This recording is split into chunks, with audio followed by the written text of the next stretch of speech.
Imagine that you're living on the American frontier in the early part of the 19th century, and you see a man walking down the trail. He's average height, he's got blonde hair, he's got blue eyes, but he appears to be dressed in rags. It looks like he's wearing a rough spun bag with holes cut in it for his head and his arms. He's not wearing any shoes, and he looks like he's carrying like a coffee sack with him.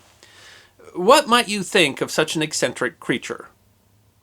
You've probably heard of Johnny Appleseed. He's part of American folklore like Paul Bunyan or John Henry. But unlike Paul Bunyan and John Henry, Johnny Appleseed was based on a real man named John Chapman. He's usually presented as a lanky fellow who wore a long-handled cooking pot on his head and threw apple seeds wherever he went. But like any legend, the reality is more complex, more interesting, and, well, more human than the legend. The life of the man who came to be known as Johnny Appleseed deserves to be remembered. John Chapman was born in Leominster, Massachusetts on September 26, 1774, the second child of Elizabeth Simons and farmer Nathaniel Chapman. His father fought as a Minuteman at the Battle of Bunker Hill, later served as an officer under General George Washington, helping construct the defenses of New York against the British. He served with the Continental Army from 1777 until 1780, which time he was honorably discharged at Springfield, having attained the rank of captain earlier in the colonial struggle. Chapman's mother, Elizabeth, passed away from tuberculosis while his father was at war, and when he returned, Nathaniel remarried a woman named Lucy Cooley in 1780. He had 10 more children with her. Little is known about Chapman's early life, but we do know that his father encouraged his son to become an orchardist. He also must have instilled a keen sense of business in his son, which was to play a large role in what came next. It was the time of the American frontier. People were pushing out into unbroken land. They were establishing farms, making land claims, and pushing the Native Americans farther west. Both governments and private land companies encouraged the growing of orchards because they were seen to have a settling influence. If you came and claimed that you were going to stay there and establish a community, well, creating and tending an orchard was seen as something that would tie you to the land and prove your intent to stay. This type of thinking was seen in 1792 when the Ohio Company of Associates, a real estate company formed of businessmen from Massachusetts, stated that anyone willing to form a permanent homestead on the wilderness beyond Ohio's first settlement would receive 100 acres of land, but would be required to plant 50 apple trees and 20 peach trees on that land. This requirement is where Chapman found the business opportunity that he would pursue for the rest of his life. At age 18, Chapman headed west to Pennsylvania with his 11-year-old half-brother Nathaniel, where he began his life as a nurseryman on the frontier. His first apple tree nurseries were planted in the Allegheny Valley in Pennsylvania around 1798, where he then collected seeds, picking them from cider mills around the Potomac River before traveling west along through Ohio, leaving his brother behind with friends. He kept well ahead of the pioneers and almost eerily predicted where they would settle next, planting nurseries in those spots. After clearing the land and planting the orchards, Chapman fenced them in with natural materials like fallen trees or logs, bushes or vines. This helped protect the orchard, as leaving trees without a surrounding fence in the open resulted in attracting nearby populations of black bears, woodchucks, and other wild animals looking for food. Once the orchard was on its way, he left it in the hands of a caretaker and moved on to establish a new nursery on the ever-expanding frontier border. Chapman returned to his established nurseries once pioneers began to settle the land in the area and sold the trees for a fippenny bid, or about 6 1/4 cents. If the settlers didn't have the money, he was known to barter with them or extend them credit, lending some credence to the folklore figure Johnny Appleseed's legendary generosity. And he could afford to be generous. The nurseries Chapman planted became his property simply through his creation of them. When he died, he had over 1,000 acres in his possession. He didn't flaunt his wealth, though, and preferred to live a simple and itinerant life, free from the responsibilities of family or permanent home. Some of these life choices were driven by Chapman's religious beliefs. Chapman was a follower of the Church of New Jerusalem, which was a Christian faith that was based upon the teachings of scientist and philosopher Emanuel Swedenborg. Among their beliefs was the idea that man could most experience God through nature, and that a good life was one that was lived through simplicity. Very uncommon for people of his time, Chapman was a practicing vegetarian and a vocal advocate of nature and animals. These beliefs were considered to be unorthodox and eccentric, and are often left out of the children's stories about Johnny Appleseed. He purchased mistreated horses and animals that were so sick that they were going to be put down. Did his best to help them heal. He took this concern for animals to legendary status when one night he observed mosquitoes flying into his fire and watching them burn. The story goes that Johnny took his tin hat, gathered water, and quenched the fire, remarking, "God forbid that I should build a fire for my comfort that should be the means of destroying any of his creatures." This willingness to give up his own comfort for those of another species made it into other tall tales. Another story goes that one night Chapman made a campfire in a snowstorm at the end of a hollow log. He intended to pass the night there in comfort, but discovered a bear and cubs in the same space. So he moved his fire to the other end and slept on the snow in the open air rather than disturb the animals. And another story goes that Chapman found a trapped wolf that he freed and healed its injured leg, and the wolf followed him in his travels ever after. But before we travel too far down the path of folklore, there were some stories about Chapman's quest for nature and purity that were more eccentric, maybe even darker.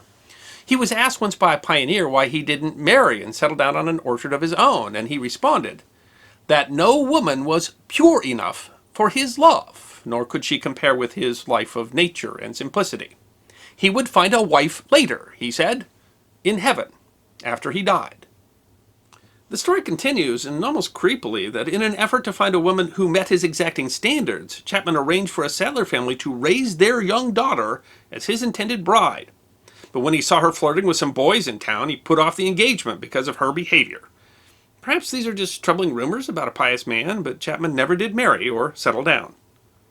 Some who knew him described Chapman as eccentric. While Chapman is often depicted as wearing a long-handled cookpot on his head with tattered clothes and no shoes, he did in fact wear a pot on his head, but rather it was said a tin hat that he also utilized as a bowl for his food.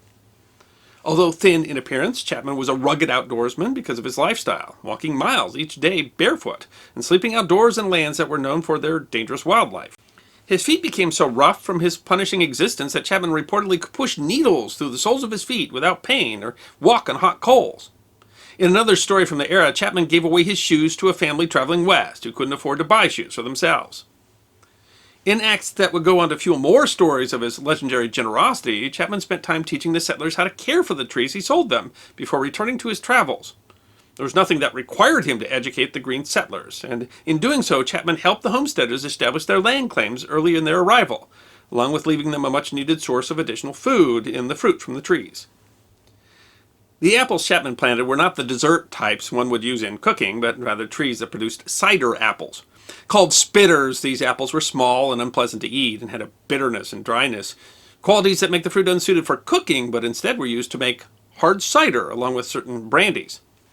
Cider was a common staple in the American diet, as pioneers didn't always have access to sanitary drinking water. In fact, by the mid-1700s, the average pioneer was drinking an estimated 35 gallons of hard cider a year.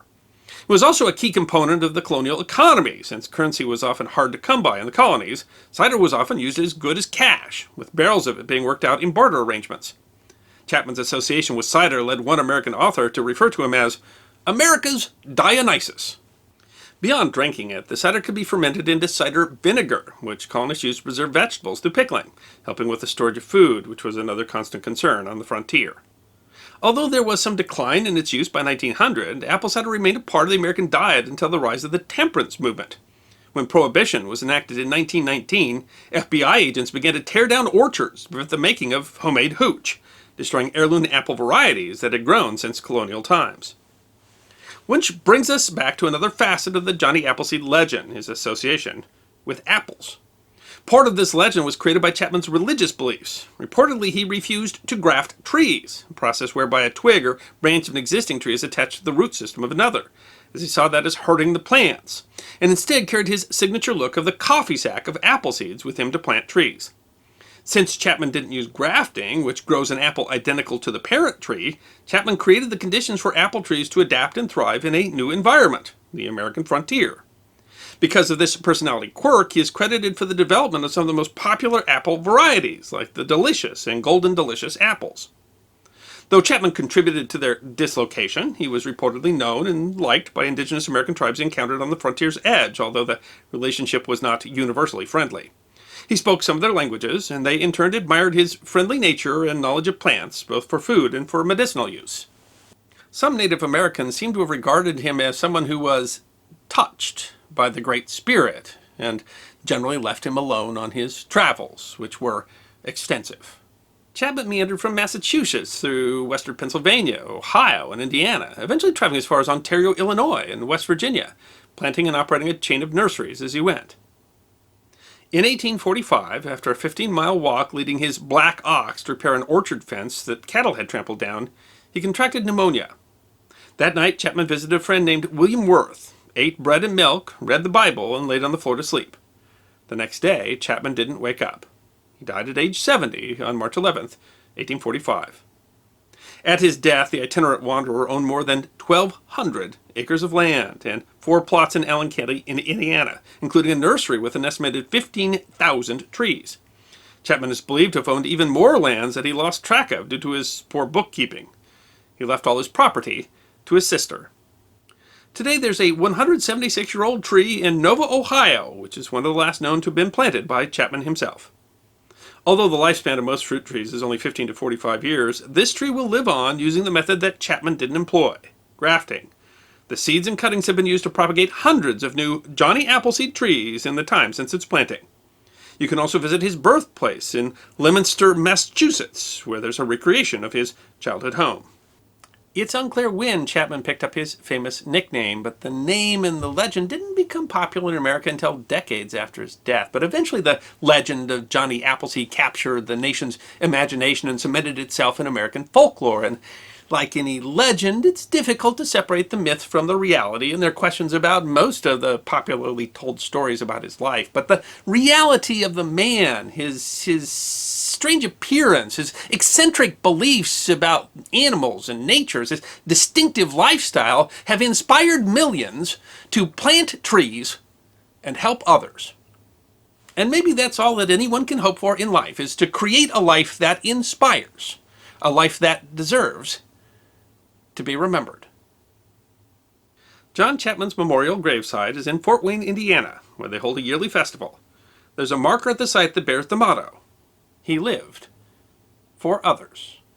I hope you enjoyed this episode of The History Guy, short snippets of forgotten history between 10 and 15 minutes long. And if you did enjoy, please go ahead and click that thumbs up button. If you have any questions or comments or suggestions for future episodes, please write those in the comment section. I will be happy to personally respond. Be sure to follow The History Guy on Facebook, Instagram, Twitter, and check out our merchandise on teespring.com. And if you'd like more episodes on forgotten history, all you need to do is subscribe.